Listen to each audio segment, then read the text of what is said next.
हे गाईज, जर तुम्ही ह्या आधीचा मिनी व्लॉग पाहिला असेल तर त्यामध्ये मी बोलले होते की मी आरतीच्या घरून आले, पण मी त्यानंतर काही शूट नाही केलं.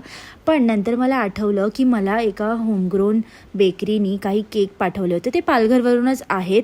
सो तिने मला पाठवलं होतं bento cake. It was chocochip bento cake.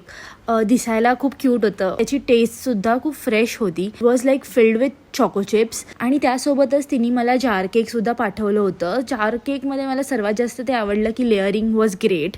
Chocolate used was really nice. आणि त्यावरती तिने एक चॉकलेटचा छोटा बार ठेवला होता. रिच होतं आणि फ्रेश पण होतं. त्यानंतर हे ट्रफल बॉल आतून इतके सॉफ्ट होते, मी लाईक लिटरली सगळे खाऊन टाकलेत.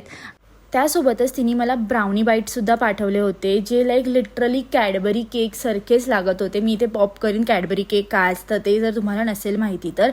ह्या होमग्रोन ब्रँडचं नेम आहे स्वीट डिलाईट्स. आणि जर तुम्हाला इथून ऑर्डर करायचं असेल तर मी डिस्क्रिप्शन बॉक्समध्ये लिंक पण दिली आहे. इंस्टाग्रामची युजर नेम पण दिलं आहे. कॉन्टॅक्ट नंबर पण डिस्क्रिप्शनमध्ये येते. जर तुम्ही हे ट्राय कराल तर मला नक्की कमेंट बॉक्समध्ये सांगा.